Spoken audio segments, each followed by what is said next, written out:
disrupted proceedings by singing songs on the House floor. Let's be honest. Things just aren't going real well for the Democrats right now.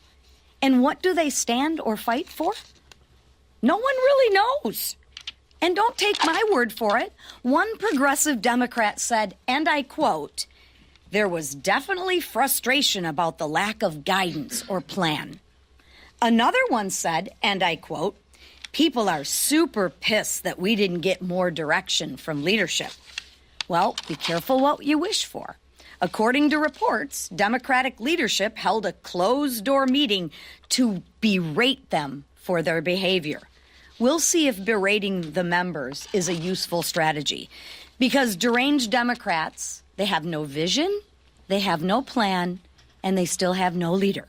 They need something. And since their leadership has given them no guidance, as a member of House Republican leadership, doing what you're doing. Democrats hate so much of what President Trump stands for and what the American people stand for that they are willing to shut our government down.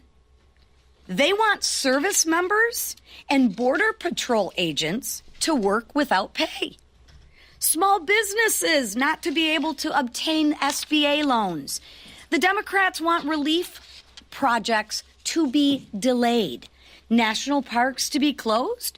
They want WIC to run out of funding. This is what the Democrats want. What Democrats actually want is nothing more than disruption. Democrats have become chaos agents. Democrats are deranged. Their disarray is on display for all of the American people to witness, and Americans will witness them attempt to shut the government down. And if a shutdown happens, the Democrats will own it. Just listen to what some of their members have said. One said, and I quote, "I'm not voting for a CR of any length." Now, they might want to read the text before they say that, because the text wasn't even out when they said that. Another said, "We'd rather close down the government." And look at the House Democratic leadership letter from Friday, just filled with lies. I mean, nothing but lies. It says that this clean CR is filled with cuts. The American people are smarter than that. A clean CR, listen to it, continues to fund the government. They might need to go back and take a high school civics course. Or perhaps they're just intentionally lying or fear-mongering. I'll presume that it's the latter. But despite this, House Republicans will remain focused. We will continue to focus on fighting for common sense. We will not be distracted from delivering on the mandate for the American people. We will pass this clean CR, which freezes spending to keep the government open. It protects Social Security, Medicare, and Medicaid, and allows ICE to continue deporting illegals. It will give the Trump administration time to secure our border, and it will give Congress time to focus on delivering on the mandate in our one big, beautiful bill. President Trump supports it, and we just heard the same from Vice President J.D. Vance this morning. I look forward to seeing Democrats explain to their constituents why they collectively want to shut the government down. It'll be an interesting week. So now I'd like to turn it over to Representative Celeste Malloy, a member of the House Committee on Appropriations. Celeste?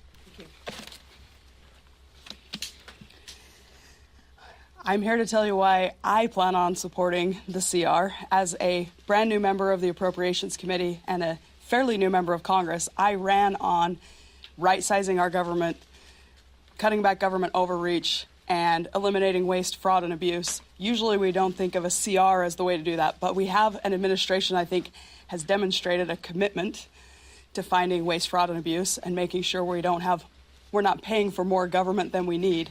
And in that context, I feel good about continuing to fund the government so that Congress and the administration has time to go find the the places that we need to cut back and where we need to increase spending, like the biggest raise for junior enlisted officers in the military that we've given them in a generation. This allows us to focus on tackling the waste, fraud, and abuse without any poison pills. And I think that's what's best for the American people. I think that's what's best for my constituents. So I'm going to support the CR and then get to work as a new appropriator on making sure we're doing our constitutional duty of controlling the purse strings and appropriating for next year.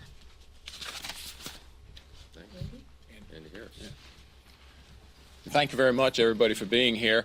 Look, the first question I always get asked is, first of all, what's the chairman of the House Freedom Caucus doing at a press conference about continuing resolutions? Well, I'll tell you, the bottom line is that a continuing resolution is usually the first step to an omnibus bill. That's why traditionally the House Freedom Caucus has opposed continuing resolutions. This clearly is not. This is a continuing resolution that goes to the end of the fiscal year and therefore negates the need for any consideration of any omnibus bill. Second of all, this is the first continuing resolution in my 14 years here that actually reduces the amount of spending from the previous year while funding the military, funding veterans, funding the women, infants, and children programs for HERD, and importantly, funding the deportation of criminal illegal aliens that are threatening our communities. So I'm 100% behind this continuing resolution. This is not your grandfather's continuing resolution. This is a different type of spending bill that I think is the way that we need to do it in order to keep the Trump administration, Elon Musk, and DOJ to continue its promise to the American people to fight fraud, waste, and abuse in the federal government and increase its efficiency. Again, 100% support. The Freedom Caucus has issued its support of the yesterday issued its support of the continuing resolution. Thank you. Thanks, Andy. Last week, we celebrated President Trump's countless victories for the American people during his joint address to Congress. This week, Congress must pass a continuing resolution so the American people can continue to enjoy win after win after win. This is the way forward. But unfortunately, Democrats in Congress would rather throw temper tantrums fueled by their hatred for President Trump than keep the government open and working for all Americans. Minority Leader Hakeem Jeffries came out against our CR, as our conference chair mentioned, before the text was even released. And now, the only way to defend his nonsensical position is to fearmonger and spread outright lies about the bill's contents. Jeffries says our CR cuts nutritional assistance and veterans' benefits. In fact, our CR increases spending in those areas. He also said it does nothing to protect Social Security, Medicare, and Medicaid. In fact, our CR does protect Social Security, Medicare, and Medicaid. And it does all of this while keeping overall spending below current levels. His lies are shameful. Congressional Democrats have made it clear where they stand, and it is not with the American people. Remember, a vote against our CR is a vote to shut down the government and strip resources from service members, veterans, vulnerable children, the elderly, and many, many more Americans. But don't just take my word for it. It's the same message Democrats have preached for years. Today, House Republicans will pass a responsible CR to keep the government open and to ensure American communities are taken care of. Will any Democrats join us? Or will they continue to put their hypocrisy on full display? We're going to see. With that, I turn it over to our leader, Steve Scalise. Thank you, Whip. Last week, all Americans who watched the State of the Union saw a very triumphant President Trump who's returned to the White House with even more energy, more vigor, and more focus to work for the American people than ever before. Laying out in just 6 short weeks how much he's already done to fulfill the promises of the campaign, to deliver on the mandate that 77 million Americans came to the polls and said, we want to change the way Washington works. And they sent President Trump and J.D. Vance as the vice president to go and accomplish those things. And in 6 short weeks, so many of those things have already been accomplished, or the work and the foundation has been laid to get that done. And what did we see from the Democrats? As Lisa McClain talked about, sitting down, not even celebrating a 13-year-old boy who just beat his battle with cancer and was made an honorary member of the Secret Service. One of the most touching moments I've seen in a lot of State of the Unions, and they couldn't even stand up for that. My friends, the Democrat Party of today is a leaderless, rudderless ship. They have no direction. They have no ideas. They have no concern about the successes of the American people. They can't applaud victories for the American people. They couldn't even applaud paying tribute to the widow of a woman whose husband, as a police officer, was slain in the line of duty. That's who the Democrat Party in Washington is. So many Americans who consider themselves Democrats have left that party because the Democrat Party has left them behind. A lot of those Democrats voted for Donald Trump and voted to put us in the majority, both in the House and Senate, because they're tired of the hatred and the anger that fuels today's Democrat Party. They want to see people that are going to go to work fighting for them. And that's what we're doing. Today's another example of the House doing its job. We have a responsibility to deliver for the American people, and we're going to do it with or without the Democrat Party. You know, a lot of Democrats we all get to bring a guest to the State of the Union. A lot of them brought federal workers as their guests to the State of the Union. They seem to act like they care about federal workers. You saw a lot of Democrats over the last few weeks show up at federal buildings with some federal employees who haven't been able to find their federal headquarters to go to work for the last 3 years, using COVID as an excuse, but they showed up to protest, to rally against rooting out waste, fraud, and abuse in government. But ironically, those same Democrats who claim to care about federal workers, today almost all of them will vote to furlough those federal workers that they claim to care about. How's that for showing appreciation for the people who work for this federal government? You know, and all of them have said quotes, and the speakers laid out a great video that lays out a lot of the quotes that Democrats have made over the years about shutting down government. Yet today, many of them will vote to shut down the government. And for what reason? As it's been pointed out, Hakeem Jeffries came out against the bill before the text was even filed. And still to this day, if you watched in Rules Committee last night, you heard lie after lie by Democrats who were saying things that aren't even in the bill. You know, maybe 99 pages is too long for some of them to read. We gave them the whole weekend to read the bill. They can still read it through today. The vote's going to be this afternoon. But they don't want to read the bill. They don't want to know what's really in the bill. They're just fueled by anger. Anger that Donald Trump won the election. Anger that 77 million people went to the polls and demanded a change in the way Washington works. Well, I've got a message for my Democrat friends out there. Whether you like it or not, the American people demanded change, and we're going to deliver that change for them with or without this wild, reckless, far-left, progressive Democrat Party of today. They don't represent the American people. They're fighting against the will of the American people. But we, as the Republican majority, are going to deliver for those families who are struggling, who want relief, who want help, who want to get Washington off of their back and want lower costs. We're going to do that. We passed a bill over to the Senate. We're going to urge our Senate, once we finish this bill, the Senate's got to start moving on the House budget that we sent to them weeks ago. Everybody's got a job to do around here. We're going to do ours today. And the leader who's heading that effort up is our Speaker, Mike Johnson. Thanks so much, Mr. Leader. Thanks for these extraordinary members who are behind us and participating this morning. I think the leaders stated it well, and others have said it well this morning. This is a moment of great change in Washington. It's also a moment of clarity and real contrast. The contrast was on display last week on the House floor. It was a shameful display by the Democrats. They are flailing, as is noted. They have no leader, no vision, no plan, no platform they can run on because that was repudiated in the election. And they're in a panic mode right now, and so you see them lashing out. You see increasing profanity. There are many stories, many of you have written about this new track they've taken, the new strategy where they just scream and shout and curse at everyone. I don't think that's going to be very productive either. And you also see the contrast going on this morning. They either have an issue with reading comprehension or they are attempting to run one of the most shameful misinformation campaigns that we've ever seen in our lives. We filed that the CR, the continuing resolution, on Saturday. And as was noted, they had already come out panning the bill that literally had not yet been seen. They said, quote, this is the House Democrat leadership team's statement on Friday. Remember, the bill was filed on Saturday afternoon. On Friday, they said, quote, Republicans have decided to introduce a partisan continuing resolution that threatens to cut funding for health care, nutritional assistance, and veterans benefits through the end of the year. Every single word of that is a lie. They just made it up. They didn't read the bill. It's nonsense.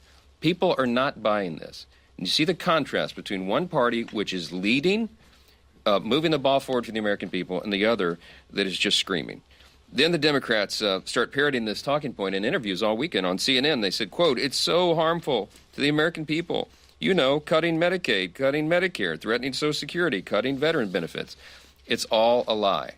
You can all read the bills, 99 pages. This clean CR contains no poison pill riders, no policy riders there at all, no cuts to Medicare, Medicaid, or Social Security, zero. No cuts to veterans benefits, zero. In fact, as was noted, we plus up the accounts for veterans. And respectfully, I'm just going to say this to every reporter in the room, that if you're allowing Democrats to make these intentionally false, scurrilous claims without pushback, then you're aiding and abetting the spreading this misinformation. I would just ask you to call them on it. The American people deserve that. They deserve that clarity from our press corps. Make them point it out to you. They can't, of course. And now, after weeks of trotting federal workers up to Capitol Hill and onto cable news shows to protest President Trump's efforts to make the government more efficient, now they're planning to vote down this simple bill. They are going to try to shut the government down. Every House Democrat will participate in this, it looks like. That would be a shame if it's true. I hope some of them will have a moment of clarity themselves and do the right thing, but it looks like they're going to try to shut down the government. It's a striking new posture for Democrats who have always said they've just been apoplectic about the prospect of government shutdowns. I put a video out about an hour ago on social media. I encourage you to go see that. They have in their own words. You don't need to trust us on this. But Catherine Clark, here's one little zinger from her, quote, not only is it irresponsible and purposefully misleading, but it's also a dangerous precedent to be threatening a shutdown, unquote. Now remember, this is in last year, years past. Pramila Jayapal, quote, the tragedy here is all the civilian employees. It's the employees who are going to suffer, unquote. AOC, quote, it is not normal to hold 100,000 workers' paychecks hostage. It is not normal to shut down the government when we don't get what we want, unquote.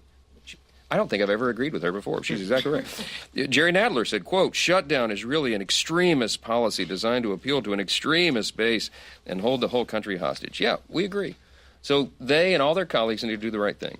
Democrats have been insisting they're fighting for federal workers. You're about to see, again, on vivid display, very clear the contrast. You will see one team that is working to fund the government and make sure we do the responsible thing. And you're going to see another opposing the CR because they've now exposed the truth. They're not for federal workers. They're not for anyone. All the people they've said in the past that are going to be harmed would be by their votes. They're using federal employees as props. They're using Medicaid benefits and Social Security checks as cudgels in this thing. The threat of government, they're using it as some sort of attempt to wrestle power away from the President of the United States, delay from reduced staffing at TSA for every negative consequence that comes from shutting down the government. I understand they have an important retreat this week. Boy, I'd love to be a fly on the wall. Staffing at TSA for every negative consequence that comes from shutting down the government. I understand they have an important retreat this week. Boy, I'd love to be a fly on the wall at that party.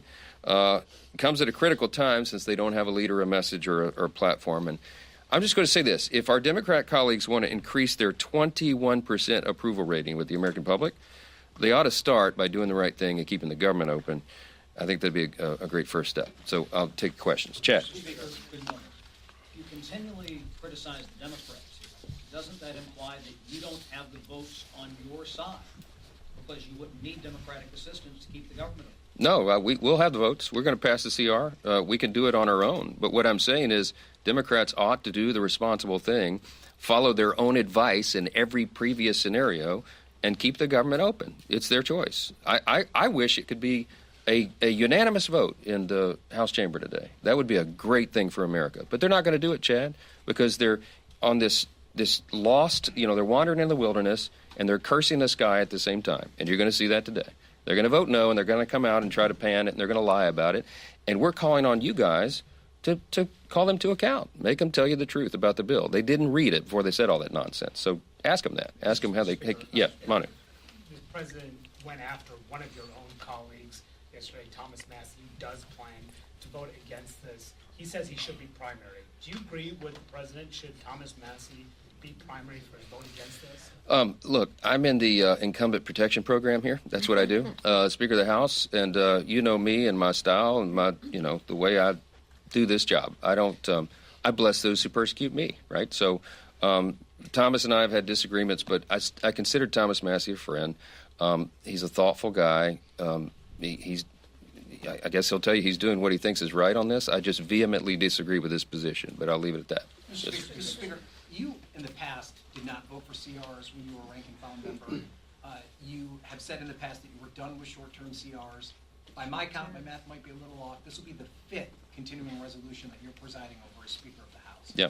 What do you say to your conservative colleagues who have heard you in the past promise that you were going to start to go through a regular appropriations process, but yet again find themselves in a position where they have to take a difficult vote on a CR? Yeah, it's a great question. I'll rewind and replay the chairman of the House Freedom Caucus here, Dr. Andy Harris, who said it so well.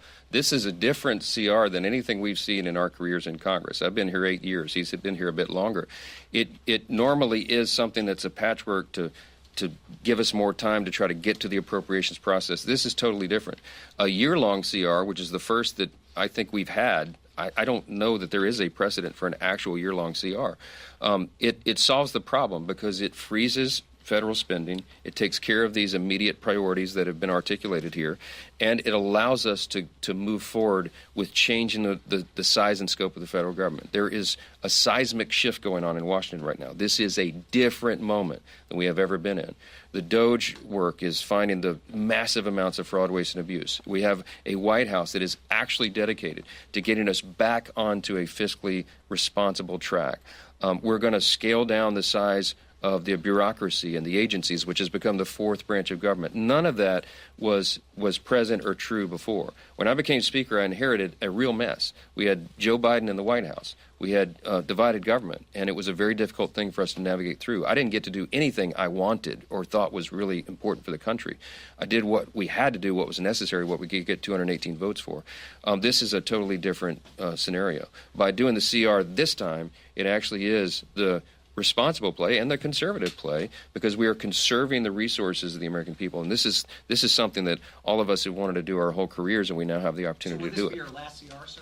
In support of CR? Well, this is what I expect, is that this White House is going to actually do its job. What a concept. This White House is going to send us a budget that hasn't been done in a while. This White House is going to send us a budget that's going to request funding for a smaller, leaner, more efficient, effective, accountable federal government. That is a new paradigm for us, and we're excited about that. That's what we'll be working on as soon as we get FY26 off the table. FY25, we turn to FY26, and that's when we have all the cuts and the savings that will be actualized at that point. There's a process, as I've explained in here. You have to qualify those savings, you got to quantify them, and then you codify them. Well, the codification process comes for FY26. You're going to see the administration and the Congress working in tandem to provide and present a better government for the people, and that is something many of us ran for Congress to do. That day is now upon us, and we're excited about it. Yep. Mr. Speaker, the stock market plunged yesterday. It's going down again today. Part of the reason is because of President Trump's policies on tariffs, including the ones that were just introduced this morning. Can you comment here? Does Trump need to rethink what he is doing, given the chaos that we're seeing in the stock market? This is how I feel about it. Many of us feel about it. The president has already proven what he can do on the economy. This is not theoretical. Look at the first term of the Trump administration. Prior to COVID, we've talked about this many times in here. After the first 2 years of the Trump administration, we had the greatest economy in the history of the world, not just the U.S. Go check it. We had every demographic was doing better. All boats were rising. We had a thriving U.S. economy. We were booming, and that's because of the policies and the strategy that President Trump led and delivered. We cut taxes, we cut regulations, we let people keep more money in their pocket, and we made America the first priority. That is what he is doing again. Now he's got to reshake and shape things because it's in a real mess. The last 4 years was a disaster in economic policy and every other measurement of public policy. So what President Trump is doing, I think of it sort of like when you're playing billiards and you're playing pool, right? You go on the table and the balls are racked, right? And you hit it as hard as you can. This is many people's strategy in the game. You hit it as hard as you can to break up the balls on the table and send them to spread. Then you play the strategy of sinking them in the holes, right? That's what we're doing right now. It is a shakeup. And he said there's going to be a shakeup right now, but this is what's required, in my mind, to start the process of repairing and restoring the American economy. I believe that the strategy is going to work. I believe that, sometimes when you shake up, that it's a violent thing on the table, right, in the game metaphor. But it always works out well in the end, and I think you've got to give him time. He's been in office for just over, 50 days. This is the 51st day in office. Give the president a chance to have these policies play out. That's where we are on it. Yes, sir. Yeah. In your estimation, what crime did Mahmoud Khalil commit to warrant his arrest, detention, and the potential revocation of his green card? Let me tell you something. I went face down the angry mob at Columbia at the height of that stuff, when the pro-Palestinian, pro-Hamas protesters were there. I'm telling you, this is my own observation, not something I read in a newspaper. It was dangerous. I met with Jewish students before we went to campus who were holed away off campus because they were instructed by the administration not to come to class, which they paid for fear of their physical safety. The administrators there refused to take control of that campus. They refused to allow the PD to come, the police department to come in and take control, and it turned into a chaos. The president has since been removed, and now they got the same problem again. Columbia and other universities, they have to keep control of campus. The first responsibility of an administration is ensuring the safety of the students who are paying tuition to be there, for crying out loud. This madness has to stop. We have to get control of it. This guy apparently was a mastermind of those very things, when the gnashing of teeth and the ripping of clothes and the people screaming at me, wanting to rip me limb from limb because I was there talking about moral clarity and how there's a right and a wrong. They were doing that. They disrupted the campus. They were threatening physical violence to their fellow students. If you're on a student visa, I'm going to say this clearly. If you are on a student visa and you're in America and you're an aspiring young terrorist who wants to prey upon your Jewish classmates, you're going home. We're going to arrest your tail, and we're going to send you home where you belong. And this is just getting started. So, look, I appreciate free speech. I used to defend it in courts, but this is far beyond the pale of that. When you are threatening your classmates and spewing anti-Semitism and all this hatred, it's enough. And I think the American people understand that. They're supporting it, and I'm glad we have a president who's strong enough to lay down the law. Thanks a lot. New sheriff in town.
And that's for 11.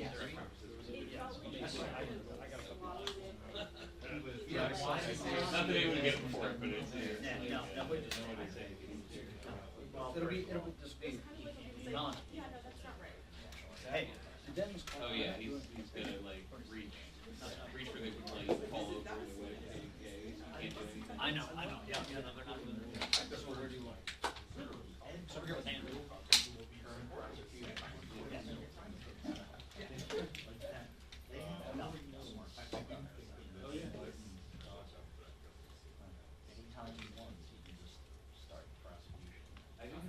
Okay.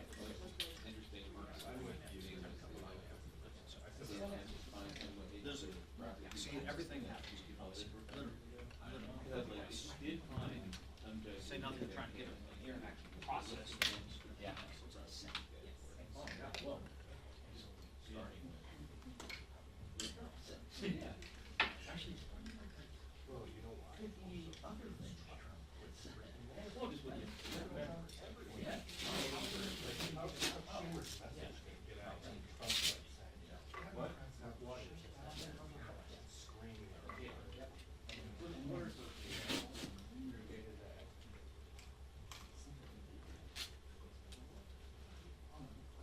So I got the idea that they wanted to blame the shutdown on the Democrats. Is that what they were trying to hammer through? My God, you got to give them credit. They stay on message.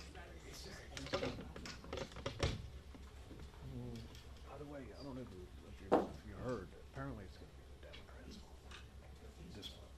I couldn't tell if we were watching a press conference or if this was the hype leading up to a WWF wrestling match. So it's like,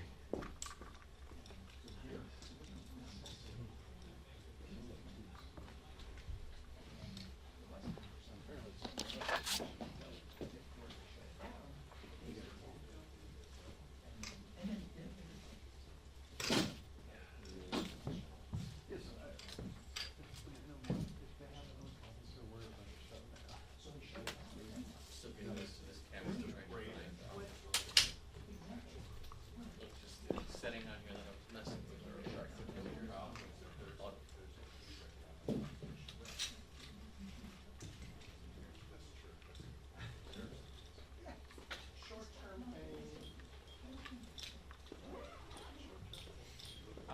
that whole thing led me to believe they don't have the votes. I don't know why they inoculating us if they have the votes.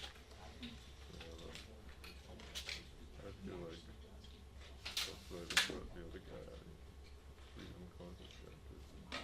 If you like to have it. I mean, whatever. Oh, I see. I guess they were just hedging in case they don't. Don't want to pre-blame them. Did what's it called? Did the Democrats? Yeah, not yet. Maybe they post. Maybe they're gonna have something. Nothing soon. Not nothing. Until 2:30.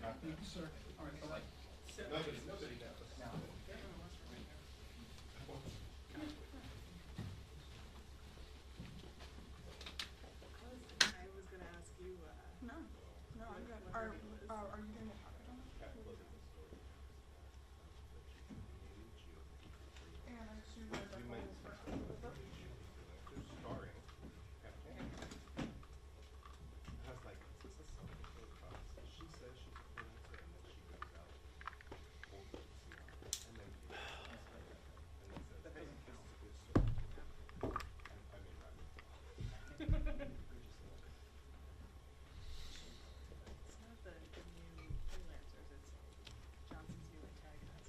Doesn't even squeak, man. I thought it was like nice or rubber stuff.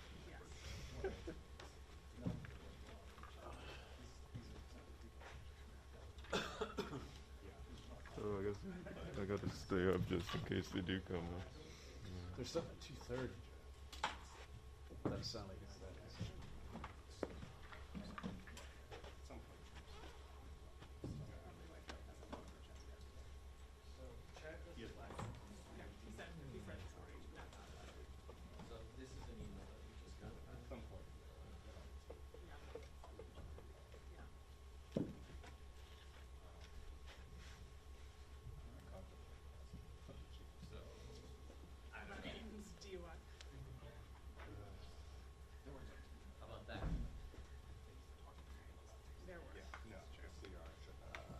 Hello.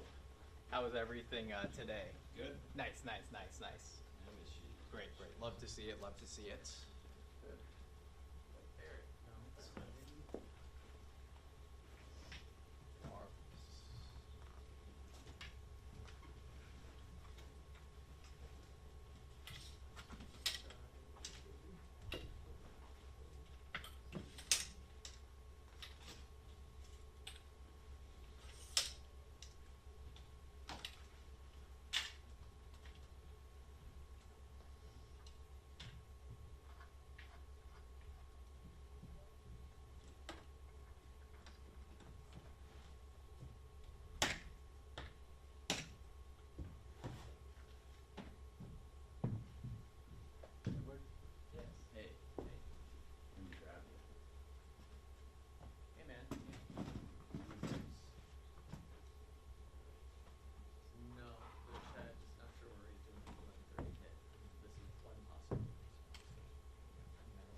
CCB, 11 House Triangle, Yeah. 2 o'clock House Triangle. Yeah, it's canceled. Okay, cool.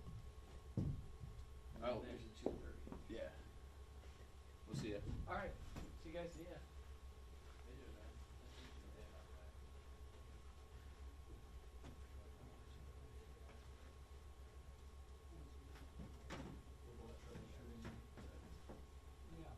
My autofocus was all over the place. It was because there's like 8 faces in the shot. It kept going. Oh my god. Yeah, and I couldn't figure out how to turn it off. Right. Like how do you put it in manual? I don't know how to get it. How do you look that up? Yeah. Yeah. I mean, this hasn't been an issue with this camera. I did have it set to wide, so now I have it set to spot. Spot. You were having some issues with your audio? I heard some. That's what I. And those things can scan really nicely too, if you figure out how that works. Yeah.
Do you know why it's not in the menu? What's that? The autofocus on off, because it's a switch right up here. I've never even seen it before. It's a manual switch. You know what? Flip it on and off. Now you're never gonna forget it. Oh, yeah. Man. Why can't I find it in the menu? Because it's not It's there. on the camera.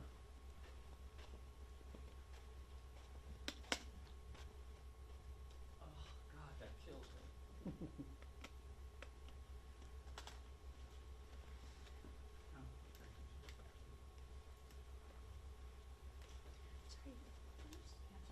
The what now? They just didn't schedule one this week. Yeah, yeah. I think they might do like a gaggle, but there's nothing. It might just be yeah. Thank you. I think because they have the issues conference this week, so they're kind of focused on that. Thank you. Yeah, I got you.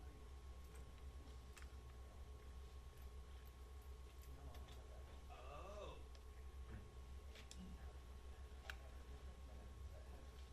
Maureen, how are you? Hey, how are you? Good. We're gonna be here this weekend. Are you going to the issues conference? Yeah. At first I thought we were gonna go, but now that this is all happening, it's just for us.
could do a little shuffle because right now we have Graham doing the DCA press conference, and so we're already putting Graham in, and so I'm gonna see if we can just, I'm gonna see if I can switch you to the DCA press conference and put Graham do the CR because that'll be easier scheduling for you at least, unless you're down. Thank you very much. Thank you.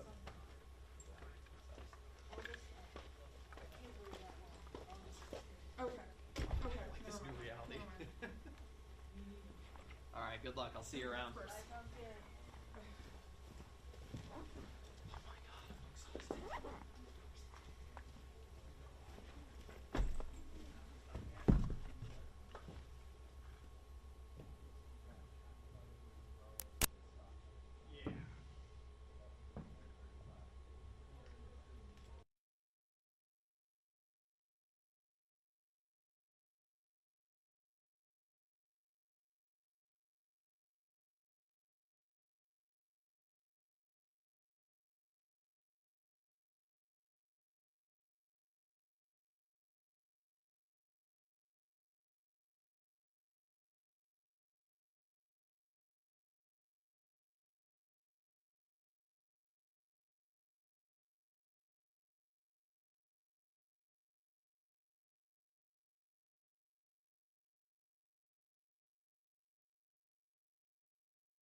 will explain the basis on how we conducted this arrest of former President Duterte. Sir, is it okay if we give them a copies of the arrest warrant, photocopies of the arrest warrant? Would that be possible? Do we have limitations on that? We have the limitations, but we can. We have here the SILG, who has been, of course, part and parcel of the entire operation. We will provide the PCO with a digital copy. It has been attested by the Secretary of Justice and the Department of Justice as a lawful and legal warrant. We will publish it after this press conference, and you can use it as reference. These are, it's very simple. It's a request to the Philippine government from Interpol to enforce the arrest warrant.